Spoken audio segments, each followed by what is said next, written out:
ndeko mwana mama yo oyo lula bokolongono ya nzoto yo nde olingi yovandisa nzoto kolongono. Voici un produit naturel, Maxi Bien-être, produit à base de plantes naturelles, restaure dysfonctionnement l'érectile de l'homme et redonne à votre corps l'harmonie et la santé. Pona bonzenga ya nzoto nanga, pona bokolongono ya nzoto nangai, nga na poni nanga, Maxi Bien-être. Maxi Bien-être en vente partout dans le monde. Vous habitez Kinshasa, vous habitez Belgique, vous habitez la France, vous habitez l'Amérique, vous habitez l'Irlande, vous voulez consommer Maxi, appelez-nous au numéro qui défile au bas de cet écran. Botemike bandeko balandi ya Congo Millennium bino bozomi na bitando na bino moke kolanda émission na bino Bokonko pe Boyambi. Et Bokonko pe Boyambi émission bongi pesa mina ya wabino ndeko Belo Belkame, le défenseur de tous les animateurs. Mpona nini trobi Bokonko pe Boyambi. Et Bokoko o to bengi bongo na lokoto ya lo faransa la to na français, Bokoko to bengi yango tradition, tradition wana ndi esangisa ka to benga ka culture. Boyambi ndeze loko to bengi croyance eloko to bengi foi. Pona nini kosangisa Bokoko na Boyambi esika moko mpamba te ezali kotia mwa mbilinga balobi Bokoko nde ezali eloko esimbi population bandeko na biso ya lopoto balobi un peuple sans culture est un peuple perdu. Ce qui revient à dire que c'est la culture qui identifie un peuple. Un peuple sans culture est un peuple sans origine. Nangambo mususu bandeko balobi te Bokoko wana nde esengeli kobwaka. Mpona nini babwaka Bokoko? Soki tozongeli susu na babuku nto na lopoto ya lo falansala. Balobi na biso la culture c'est l'ensemble. Il y a ba coutume, ensemble il y a ba habitude, lolenge ya kosalela, ba mode de vie, ba lolenge ya koyambila makambu, lolenge ya kosalela makambu. Soki tosangisi yango ba benga kango coutume, ensemble il y a ba coutume, yango nde salaka o to benga ka culture, to identité culturelle. Nkasi ngambo mususu mpona koloba likambo eteli Boyambi, Boyambi ezali bongo eloko ekoleisa molimo na biso, la foi ou la croyance. Motonyo so sengeli na ye azra na reconnaissance vis-à-vis ya mokili na ye. Nkasi lolenge ya kokendele pe ya mokili te kotia kama mbilinga. Bolobi mokili aza obe moko kasi banzela ya kokomela pe ya mokili ezali ebele. Na banzela nyonso wana nani akopona nzela ya malamu, nani akokendi na nzela ya malamu, mpe nani akokendi na nzela ya mabe. Nazanga moko te na plateau, nazali bongo na moko ya motindami ya Nzambe oyo tobengi prophète Atoli azali prophète ya baindo moko oyo nkolo Nzambe atindi mpo atombola mpe alobela likambo ya baindo asungisa lokumu epai ya bayangolo azawana papa prophète Atoli mbote papa mbote mingi papa journaliste weba ndiko balanda Congo Millennium bazawana ba kosipela lisusu ko yeba yo lisusu matondo mingi ngai musakoli Atoli vraiment na koloba ete ngai soki lelo na bibengi musakoli ezali ngai mote na mibengi kasi ezali ndenge lokola mosala oyo mozali swa likolo na se apesa ngai yango wana nde lelo bazobenga ngai musakoli. Ngai nazalaki na ngai militaire, nakotaki mosala mwa soda na 1975, nasali mosala mwa soda na 1990 nde esika oyo limere utaka likolo ekiteli ngai na mboka moko abengi yango Kamba Bonde nde esika onawaki mongongo ebengi ngai Atoli. Ngai Nzambe o bakona yidu basambela kati buzo amndere ba kosa bino obana lelo na pone pobisa na baindo se krenyo na kola kisayo suzali koloba na muno bande kono baindo ba ondi mlote po bakosa bino banakala na wala so ba preuve ya ndenge na kati babuku ba ngwa mindele basala yango na tiri bomuni ebele babuku liboso na ngai. Alors lelo oyo nazali mokambi walisanga o to bengi yango Grelzaf, Grand Réveil de Libération Spirituelle Africaine. Merci papa Musakoli Atoli et bolandi penza mokose ateli sibino wapesika ya utimpo balobi mozali sali kolompe na se ya zali mosali monene e abenga kapeka ka ba e basalaka e bakutaki na kati na mosala na ye nde babengi ye ba confier ye boka mate komona liboso na biso beaucoup to ba livre etondi meke mo décor échanger makasi na kati ya plateau na biso tokoyeba yango malembe ntine ya babuku oyo elingi kolakisa nini mpona nini babuku etondi meke kasi papa tolobi ndenge tolobi kile bandeli mission zali Bokoko mpe Boyambi. Balobi na lopoto na l'Ofaransa, l'homme on est reconnu par sa culture. Moto mbe bakabula kaina moninga na moto na nzela ya bakoutume, na nzela ya bizaleli, lolengi ya kosambela, lolengi ya kolobela, mpe lolengi ya kosala makambo. Kasi yango ezali contraire na mokolo na biso ya lelo. Na Kinshasa pe na Congo mobimba, tango komonaka bato bakopesaka bokoko mo Congo. Mokolo baete bokoko si eleki, bokoko ezali biloko na kala, yo elobelaka yo nini yo motindami na Nzambe. Matondo mingi. Ngai na koloba ete ezali mawa mingi pona na baye bazali kolobela makambo lolenge wana pamba te siro tali malamu bokoko ezali naloba ensemble ya bizaleli ya bato wana lokola biso baindo oyo babengi bizali na biso yango nde tobengi yango lelo culture. Na kati ya bokoko okokuta religieux ezali, na kati ya bokoko okuta ndenge ya médecine traditionnelle ndenge ezali, na kati ya bokoko okuta pe lolenge nini ya kokela ezali, na kati ya bokoko okuta pe mabina na bango ndenge nini ezali, na kati ya bokoko okuta pe ndenge nini babalaka selo bokoko na bango. Donc nyonso wana ezali ko généraliser oyo tobengi yango culture na biso peuple bantu. Donc yango wana tokokamwa na baye bakolobaka bokoko ezali bondoki pamba te ata même bapaster ndenge bazali wana soki akobala en tout cas esengeli a respecter d'abord o babenga yango mariage coutumière. Mariage coutumière esengeli ke yo okende mobali okende kokuta libota ya mobali na libota ya mwasi bakutana pote basolola. Donc écoutez ya mwasi bakopose bino mobali lolenge nini bango babalaka selo bokoko na bango bakosenga bino babiloko oyo ndenge basenga selo bokoko na bango. Alors mais bapaster ata bazofinga bokoko ezali bundoki mais bazali ko respecter surtout kaka bokoko wango po esiko olieke bakende kosalaka direct mariage religieuse mais au moins bakende susu na bokoko ata même ye pasteur wana lelo yo soki mokongo esali ye pasi olieke amekiba kisa mndele simbite omona ye wana akeka na tangawisi oyo ezali kaka na dia kobatama oyo ezali kaka bokoko. Alors totika kuignore bokoko tala lelo bachino bakeli liboso po nini batie bokoko na bango liboso yango na nde oyo bango pe invention tala lolenge lokola bakomi na mokolo mwa lelo. Merci tala bokoko ndenge eko salaka tala bokoko ndenge eko sungaka biso kasi ibokoko ngo bato bako salaka ndeti babo yango nzoka nde bato bako salaka ironie sanke bayeba wana tulomiki kolimbola mo mokeli kambeteli bokoko kasi tozongi na Boyambi mama na likambo lisusu yango wana likambo na Boyambi papa prophète Atoli Biyambi ekomi kilikili ngambo mususu bandeko babengami ba Kristo to ba chrétien ngambo mususu to moni ba musulman ngambo mususu to moni ba bouddhiste et kobeta kotili solo da ba église kolobate ba église ya Rose Croix ya Maikari ba église kimbanguiste kilikili ba église de réveil kilikili kolobela kayo nini papa prophète matondo mingi eloko oyo ezali koboma biso mingi na kati ya mboka na biso ezali nde pona Boyambi. Boyambi wana ya wana nde ekotisi biso na kati ya pasi oyo tozali nango na mokolo mwa lelo. Omoni soki otali na livre oyo naza na yango bakomi l'état et la crise en Afrique à la recherche d'une seconde libération. Omoni batie Afrique entre marteau et la clim. Na kati ya Afrique batie point d'interrogation. Pona nini basali boye. Pour nini batie Afrique na kati ya pour batie na kati point d'interrogation entre batie Afrique entre marteau et la clim. Bo sosola. Soki totali na kati ya buku yango okomona obstacle pour aller ko bloquer biso africain ndeko ko tanga matondo mingi. Bakomi balobi obstacle. Les Africains ont été amenés à adorer tout ce qui vient de l'étranger. Point. Cette mentalité coloniale ou néocoloniale est profondément gravée dans l'esprit des Africains.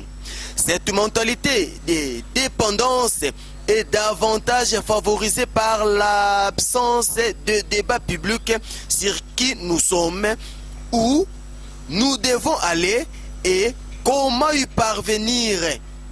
Nebite suki na koba wa suka ta wana osuka ta wana na kasi oyuki ne bakomi awa ndo balandi na bokebi nyonso eloko oyo ezali obstacle munene pa na biso moyeke tokende liboso ezali te mpona biyamba croyance wana oyo euti na bipai me nzoka nde bozoyeba teke ezali bacroyance moko démoniaque bapreuve ya ndenge na ndenge eza na kati babuku oyo bozomona awa bakoko na biso ava ete basambela avaki nzambe apambola bango babandaki kosakrifie bato te me na kati ya mokanda ya bibilia oyo bango bameli biso ezokotalisa biso ete po ete nzambe apambola yo esengeli osakrifie bato ndenge lokola tokotanga mwa lipamboli eza te ndenge okotangela biso awa na Exode chapitre 32 verset 26 à 28 tolanda na bokebi bandeko balobi Congo Millennium mais bref à l'appui Exode chapitre 32 verset 26 tina verset 28 natangi Moïse se plaça à la porte du camp et dit: à moi ceux qui sont pour l'Éternel. Et tous les enfants de Lévi s'assemblèrent auprès de lui. Il leur dit: ainsi parle l'Éternel, le Dieu d'Israël, que chacun de vous mette son épée au côté, traversez et parcourez les camps d'une porte à l'autre, et que chacun tue son frère, son parent. 28 Balobi Boye. Les enfants de Lévi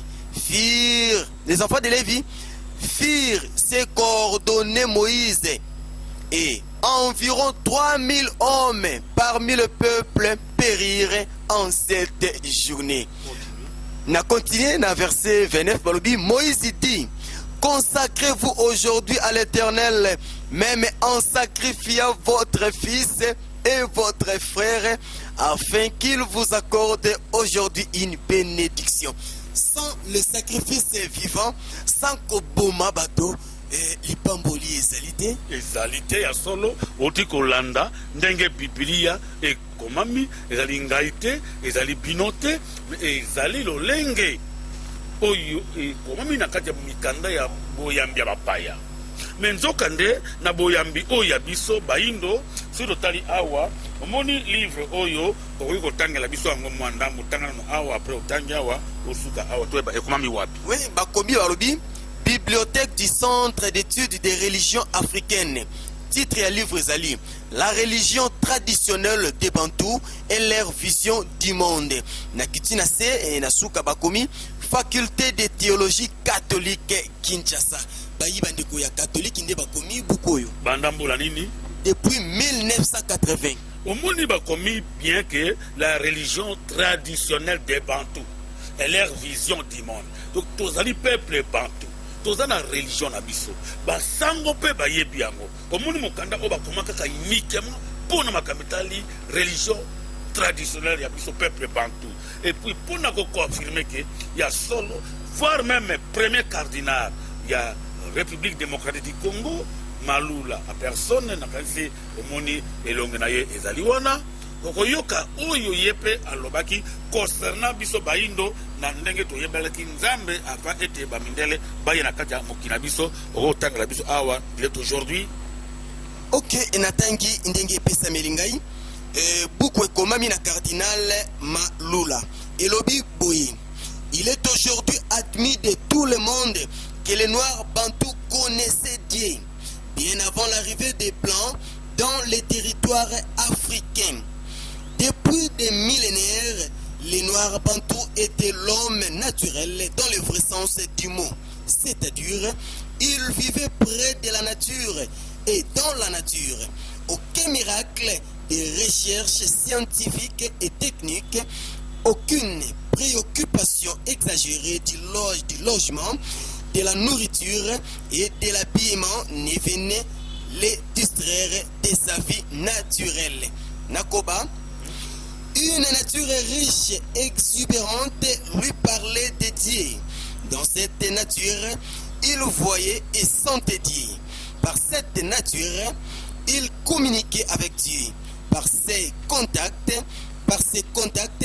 permanents avec l'être suprême invisible, mais visible dans la nature. L'âme noire s'est imprégnée et s'est imprégné et s'est imbibé de l'idée de Dieu. Voilà. Mosakoli nyonso elakisi nini? Nakanisi uti koyoka ndenge ndeko na biso Kondo Malula ndenge akomaka na mukanda oyo pona kolakisa na peuple noir ete avant mondele aya na kati ya mokili Afrika bakoko na biso bayebaki Nzambe. Bazalaki na communication, bazalaki na contact permanent na Nzambe. Nzambe wana ye wana azalaki kopesa bango wanya oyebi oyo bayebaki kosala misala na bango forme kokambela mboka oyo ba royaume ezalaki na kati ya mokili Afrika bapire nyonso wana ezalaki kokambama na nguya oyo Nzambe abanaki kopesa bango mpe kokela oyo babanaki kokela bamabende oyo basalelaki bakongo na bango bamashete na bango kokatela bilanga bamandoki na bango kutu babano bomela na banyama nakati bayebi yango pupu oyebi yango voire même bapoudre de chance bazokoyeba kosala yango voire même bilamba bayebaki kosala yango me na mokolo molelo po te odécouvrir ke ya solo bakono nyonso basalaki bilamba esengeli okende na bamusée de Dervier ou bien na Vatican nde esika okokende komona biloko wana bakono nyonso basalaki yango alors nyonso wana esalamaki na mbwanya oyebi oyo Nzambe abandaki kopesa bango me na mokolo molelo sikoyo Nzambe wana apesi biso mokongo toyambi biyamba ya ndenge na ndenge oyo uti na mikili bapaya ata lelo motu mwinda atangi ndenge nini ata bazosilisa na ista ata emetonga ya pamba ata condensateur ya pamba oyo ata eloko nini ata bouton ata bik bazokoka kosala yango te ata lelo oyo bandeko mosusu bakolobaki o te bongo bozolinga bozobwa mindele bongo botika bilamba na bango boye na boye na boye me sikoyo bango bato oyo bandimi bamindele balandi bakilasi na bamindele tisuka eloko nini oyo bango mayele ya mindele epesi bango nakanisi baza kaka lokola naloba tokoko bengake baza kaka bacommissionnaire ou bien baréparateur mpo ata mwana mondele na mwana mutu mwindo oso bakoti kilasi mwana mutu mwindo azokima premier mwana mutu mondele azokima sina mwana mutu mwindo ntango kilasi ekosila mwana mondele akeye koevante mwana mutu mwindo atikali kaka réparateur ya biloko oyo mwana mondele azali kosala mosakoli kobungisa oyoka kolanda yo malamu tokomona ke ndeti moyindo abungisi eloko moko oyo na lopoto babengaka génie créateur oye atangi kilasi moko na mwana mondele me akokoka kokela te yango wana omoni ke basakoli bazali kotindama na kati ya mokili na biso ndenge loyo oyokaki mikoleleki chef de l'état azali kobelela bakombe ya mama Kipavita bapapa Kimbangu tozali badescendant na bango mais ezali nde mission mpe oyo bango bayelaki po te esengeli moto moyindo esengeli azongela religion na ye ndenge lokola ozomona awa esika oyo mama Kipavita akoma concernant livre oyo ekomami na basango moni le mouvement de résistance Congo à l'évangélisation du 16e siècle à nos jours acte du 2e colloque de Maïdi 8 au 14 mai 1983 publication du grand séminaire de Maïdi ya basango bato bakoma yoka sikoyo makambo basango bakoma concernant makambo na biyamba onetu tulola. Ok, na likambo litangi biyamba bandeko balanda Congo Millennium mais bref à la pluie biso mingi masolo mabe toyoki ndenge basango bakomi mpona mama Kimpavita elobi boye. Kimpavita chercha en outre à africaniser l'église importée, c'est-à-dire à mettre sur pied une religion qui peut répondre favorablement aux aspirations de l'homme africain. Une religion qui peut tenir compte de valeurs proprement africaines. Point. Une religion dans laquelle l'Africain n'est plus considéré comme un objet qui subit des manipulations venant de l'extérieur. Dans cette religion, il doit être un homme agissant et libre. Il doit y trouver son identité proprement africaine au lieu de la perdre. Et nakanisi oti koyoka na mwandambo oyo mama Kipavita ayaki pote biso africain biso peuple bantu tozonga na kati ya religion oyo ya biso po à partir de la religion nde esika oyo ntango toza na contact na mokeli nde esika tokozwa mpe mayele oyo tokozwa mpe kokela ndenge lokola bakoka biso babandaka deja kokela ndenge lokola bino bayebo ntangi mingi balobi première civilisation ezalaki wapi na kati ya Afrique na kati ya Afrique précisément wapi na Egypte na Egypte bongo siko civilisation ama ekei wapi et bango moko balobi l'Afrique c'est le berceau de l'humanité matondo mingi balobi l'Afrique est le berceau de l'humanité ezali ya solo mais bango baye kocontredire siko na kati ya biyamba na bango ete bikilama liboso ezali nde Adam na Eve nzoka nde soki okoti na bozindo na makapitali biyamba na bango na biblia na bango na Genèse chapitre 4 verset tokei na bate ba 16 17 18 oyoka ke tango nzambe akeli Adam na Eve bango bayokobota bana mibale Kaina na Abel bongo Kaina abomaki ndeko na Abel mpo nzambe asangi babonzela ye bongo Kaina ayaki na biloko bilanga oyo na banai kolona Abel ayaki na mwana meme oyo azali kobokola nzambe sepeli te na biloko bilanga akufeli kaka mosuni nsima ayambi donc ofrande ya Abel aboyi ya Kaya epesi Kaina kanda abomi ndeko na ye Abel mais balobi ke nzambe apesaki Kaina etumbu akende kowawa mobimba kolonga oyo Kaina kudo abangaki nzambe etumbu epesi nga eleki mpasi miniko esinga na okende kudomona ngai akokomba mais moto oyo Kaina abangaki akokoma ye akuta susu wapi po batikilaka baye tata na ye mama na ye mpe ye moko Kaina nsima Kaina kolonga wana akei na pays moko abengo pays de nord mais akomi na pays de nord kwa na pays de nord akei okuta ebele ya bato balakisaka biso na batelevizio ndenge Kaina azokende akei okuta na bato bongo bino bande kunanga bayi Adam na Eve na kati ya jardin de Eden baboti Kaina na Abel Kaina libonze ya mabe baboyi yango ya Abel bandimi yango elekuni awana esali ke Kaina boma Abel Kaina azwi etumba longwe pendant que na mokili bato basalaki kaka mibale bikila mibale Adam na Eve oyo babotaki jusque là bana mibale kasi kolongo ya Kaina olobi ake na pays mosusu akutani lisusu na bato mosakoli oza na révélation ya nkolo bayi wana bautaki wapi nde biso ba africain to banani matondo mingi yango wana balo wana ezali question oyo tokopose chaque fois mosengo na nonce apostolique et puis echau et puis naloba toteki nano papa simoki bango kiangani po ye azali mutindami aza mwana Congo alors lobi nano na baye ba porter garant pour na makapitali bangomba ya bapaya alors nde na koloba ete ezali lokuta mpona koloba ke bikilema liboso ezali Adam na Eve po tango Kaina akendaki il fallait pas akende okutana na bato alors tango akei kuna akokutana ebele ya bato wana bayambi ye na mboka wana sikoyo tokotuna sikoyo mosengo totuni mpe echau bantu wana nzambe nini oyo akelaka bango et puis mwasi oyo Kaina abalaki na mboka wana tolingi toyeba kombo ya mwasi yango nani baboti ne banani nzambe nini oyo akelaka ebele ya bato wana po kuna deja bato bazalaka ebele soki babengi pays lakisi bapaysan bazali alors yango wana mpona koconfirme ke bareligion oyo toyelaki oyo bayelaki biso yango lokola mpe tokoka koverifie te ndenge batia biso te tondimaka na biso kaka kondima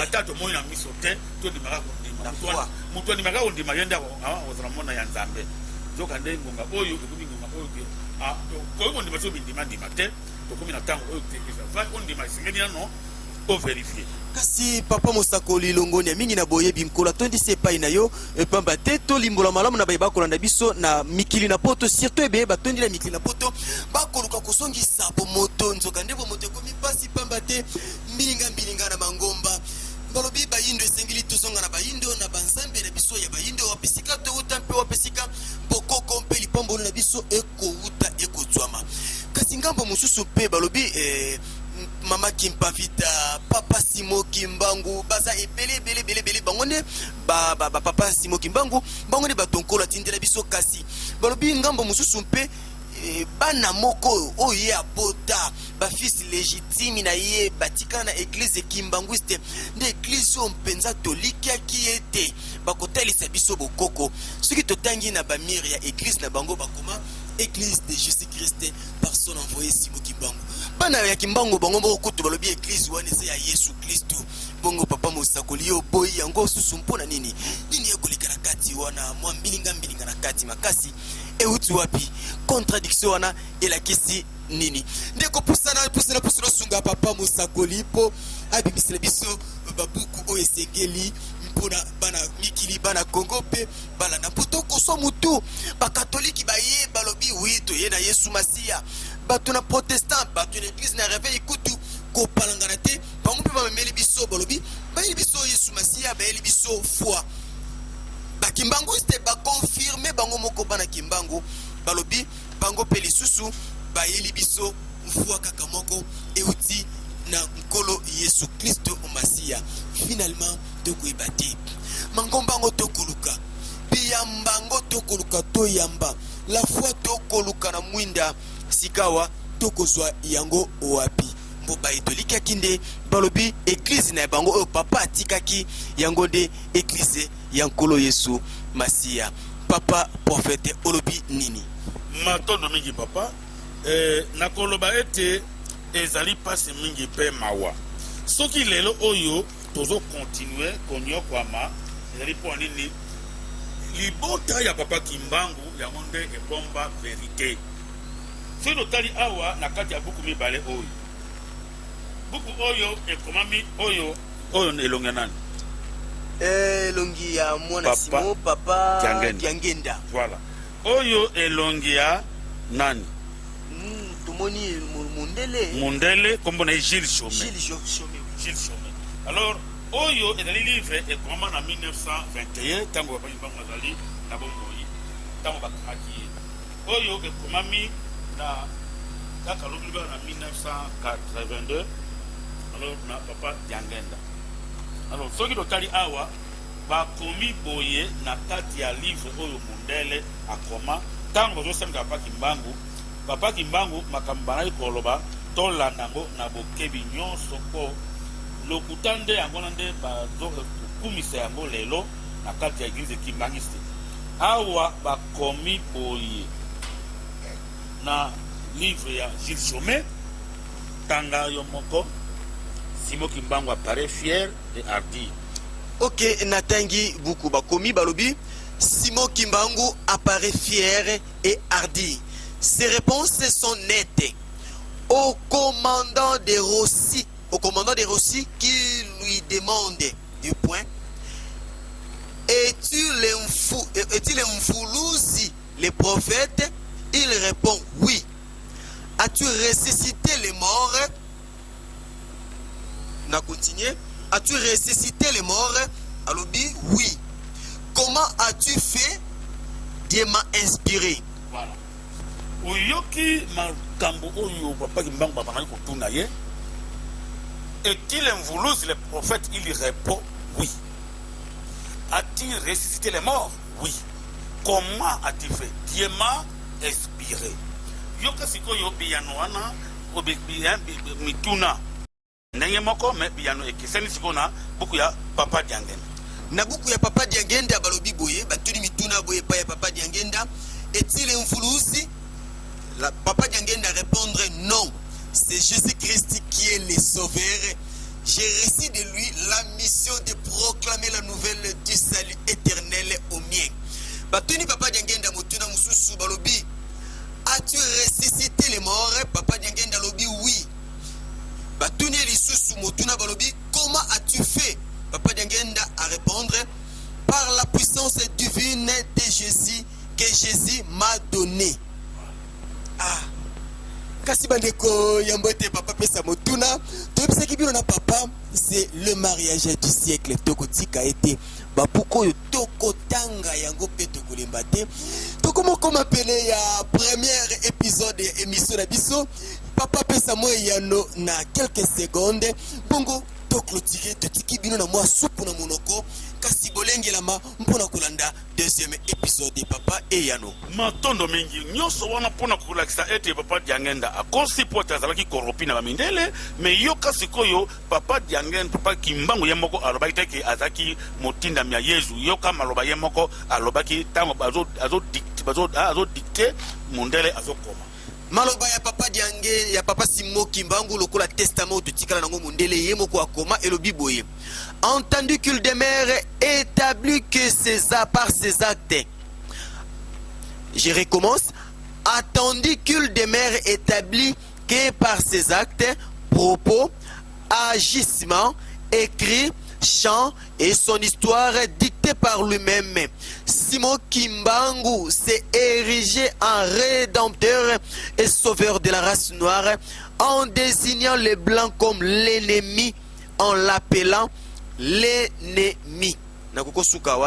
L'ennemi abominable. Entendu qu'il est établi par le fait que Kimbangu, malgré la dépense de l'autorité, a continué et persévéré dans son travail en faisant croire qu'un nouveau Dieu allait venir, que ce Dieu était plus puissant que l'État même, que ce Dieu était représenté par lui. Kimbangu, Mfumu Kimbangu, Mfuluzi, qu'un temple nouveau, église nationale noire, allait être fondée. Wapesika tomoni papa prophète Atoli matondo mingi na kansi papa Kimbangu ya moko lobaki ke azali sauveur ya race noire. Alors il azali envoyé à Jésus-Christ. Makambi envoyé à Jésus-Christ on a étalé avec papa Diangenda na ba sango na ye ninge ba kotaki poto ya ko moni ke biso lelo ba indo tuzo konya ko kosama pour ba vérité ba bomba musakoli ayeli biso vérité mais bango ba mi vérité wana. Yangwana ngonga za ngonga kasi tokosenga sikono bandeko na biso bazola na biso banda na kati ya Afrique tina mikili ya poto poete bakoka kozala branché bakoka kolanda émission na yo potango ekoki pote tofungola bango bongo pote tokolongola lokuta po toni na kati ya bongo ya baindo tozongisa sikonde bosolo boyebi na kati ya bongo ya baindo. Ntango zifwene ntango zifina mene balobi plus question de se tromper ngonga ngoto zelaki ngonga ekoki pote mingi na be balanda ki biso mingi na mikili na poto ezalaki bongo ya bino molobeli belo belkam lelo na émission na bino bonkoko pe boyambi to yambaki prophète Atoli wapesika tulubila ki makambo ya bonkoko mpe likambo ya boyambi o ezalaki kaka introduction o ekomema biso na boyebi ya mozindo kasi pona lelo soki bosepelaki bopesa bongolo ngonya mingi ina ya bino le boss de l'air boss Olivier Ricky Dubenzi na simami ya caméra c'était l'ingénieur Olivier Divididi mpona lelo tosuki wana tokutani à la prochaine occasion. Bye bye.